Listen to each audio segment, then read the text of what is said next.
Something very scary is developing, and I want to take you to a presser moment of Trump that demonstrates that, which is his attempt to engage in federal overreach with the elections coming up in the midterms. He's trying to put his finger on the scale of the midterm elections because he's scared that he's going to lose. And we've seen this with his gerrymandering efforts, calling up, I'll give you updates on that, Texas, and then I saw a report about Indiana and saying you need to make your maps even more wacky to artificially create more congressional seats for Republicans.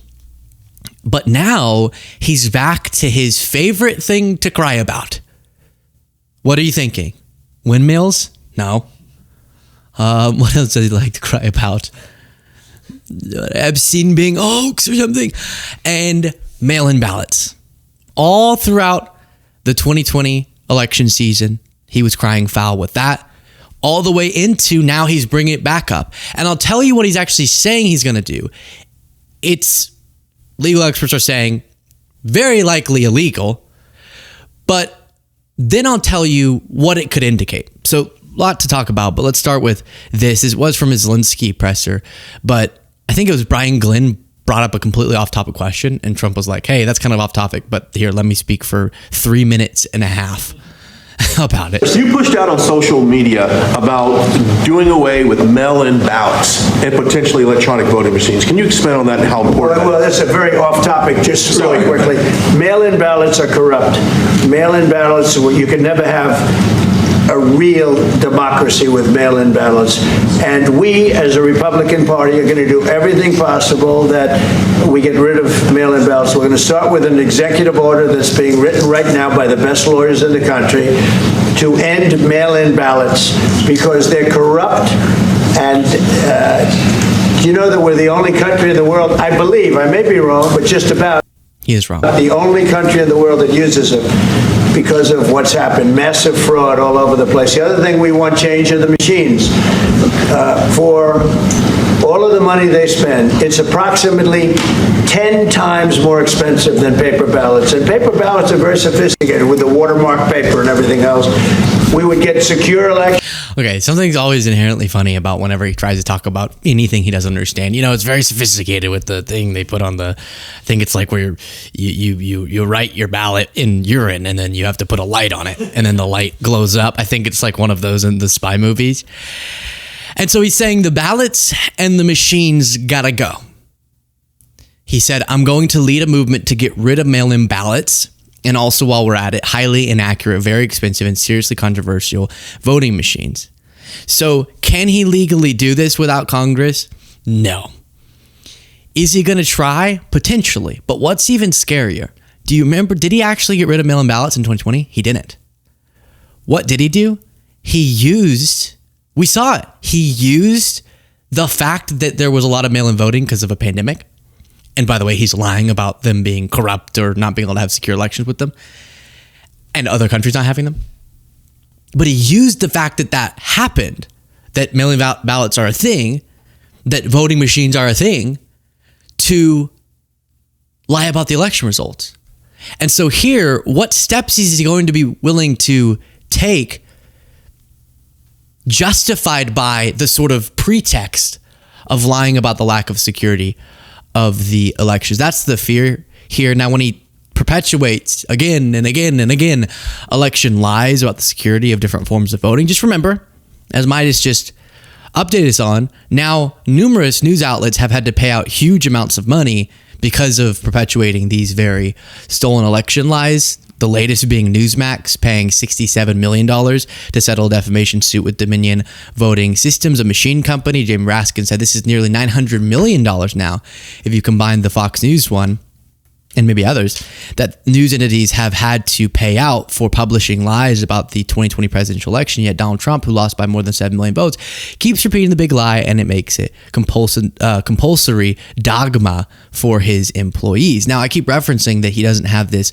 authority because, as Bloomberg writes, state governments are responsible for setting the time, place, and manner of holding federal elections under the U.S. Constitution, but Congress is permitted to set regulations. Nonetheless, Trump warned states to follow his commands. He's not, as of now, pursuing Congress's approval, but saying he's going to do it unilaterally, while he's trying to put his finger on the scale in this way. White House privately pressuring Indiana lawmakers to support redistricting mid-decade, super unusual, trying to manipulate the game ahead of these elections. You had a Bulwark piece saying Trump is already plotting to steal the midterms, and I obviously am really mindful of when I use that word because of how Trump used it in wildly inaccurate ways, but I get their point, and it goes through a bunch of different details.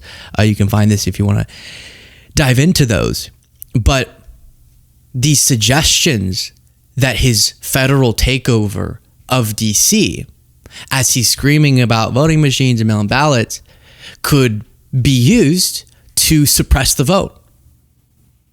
Really think about that. That's something Trump has totally toyed with, and that we're actually seriously having to consider. Is he going to use these law enforcement steps or National Guard deployments under the guise of there's all this fraud we have to handle to make poor people more fearful to vote? Donald Trump, his announcement Monday, CNN is reporting that he will sign an executive order aimed at getting rid of mail-in ballots and voting machines seems unlikely to amount to much.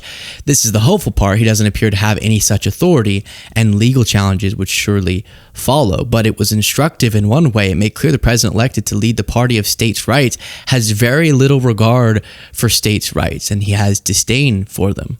In his justification of these actions, he was saying they're just agents of the federal government, even though constitutionally they are tasked with actually running the elections. The states will just do whatever I want them to do. And that type of involvement in elections, I can't tell you exactly how, but it's something we have to raise the alarm about based on what Trump has previously tried to do in meddling with elections. You have Fiona Hill on Face the Nation fact-checking Trump's claims about mail-in ballots. Exactly. Well, look, this is Vladimir Putin, as usual, trying to manipulate US domestic politics. I've seen him do this over and over again, including at Helsinki, when he set the president off, not in the press conference, but before that, in a whole diatribe against his political enemies, because Putin deliberately asked him about this. So Putin knows that President Trump wants to have an acknowledgement of his self-assertion that the war wouldn't have happened had he been in the presidency. And so Putin's giving him something that plays well for President Trump in his own domestic environment. It doesn't play well in the international environment where people know things are much more complicated, but it's basically a gift and a concession to President Trump himself. And Putin wants to sow chaos in the American electoral system ahead of the midterms. So of course he's laid into this whole issue of mail-in voting. And President Trump asserted in his Fox News interview that there are no countries in the world that allow mail-in voting. Well, Russia allows mail-in voting. And if everybody wants to go out and look, they can look for themselves. In 2020, President Vladimir Putin signed into law Russians being able to vote by mail and also on the internet. And more than 30 other countries also allow some forms of mail-in voting. So he's lying. But his obsession with that he all of a sudden got excited about again when Putin sat down with him and was like, "You're so right. You would have won the 2020 election if it weren't for mail-in voting."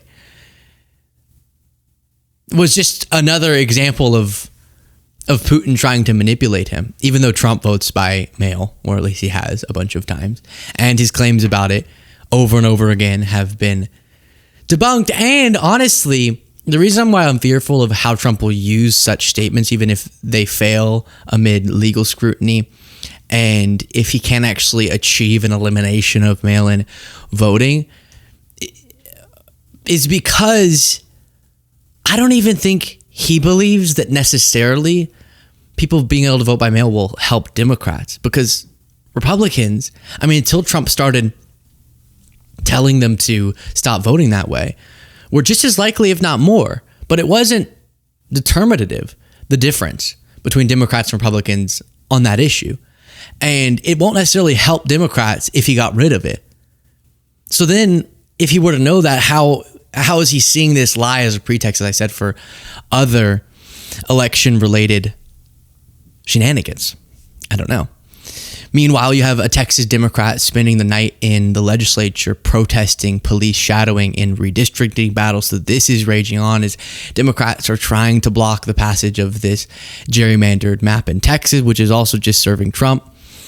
Greg Abbott is saying, can you believe that Gavin Newsom would dare respond with his own redistricting to my redistricting? And so what the Democrats have done is disgraceful and potentially illegal. I tell you this much, if California dares to try to squeeze out more Republicans, there are going to be lawsuits that will overturn that. What I can tell you in the state of Texas, the 5 Republican seats that we are adding, they are going to withstand legal challenges, and those will be Republican members added to. So when he does it first, it's illegal. When Newsom does it in response just to counter what he's doing, it's illegal. Give me a joke. Try to square that. Now, speaking of Newsom, did y'all remember we covered this Fox host, Trey Gallagher, who was made fun of by Newsom's press account, which has been a big topic of conversation now because his press account is mimicking Trump by posting all caps and thank you for attention to this matter and all these nicknames and stuff. And all of these hosts keep going on air and going, this is so immature, but not connecting the dots that they're just making fun of how Trump posts. Well, Trey, is that his name? Trace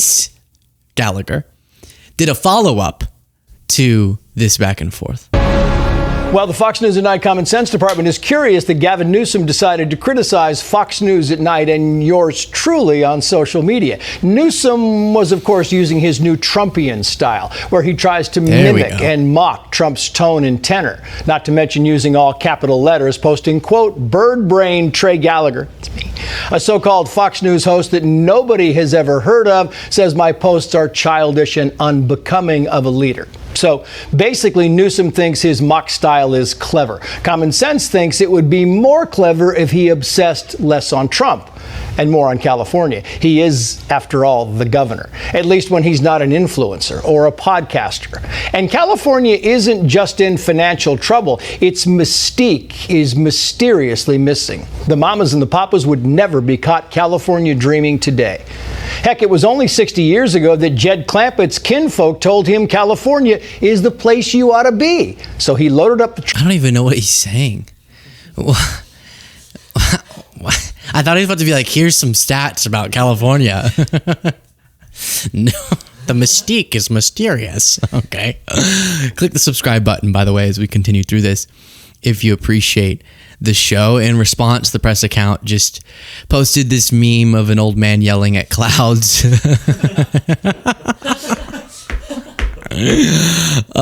They keep saying that. Why? You should stop. The ones who even recognize that he's making fun of Trump go, stop copying him and come up with your own style.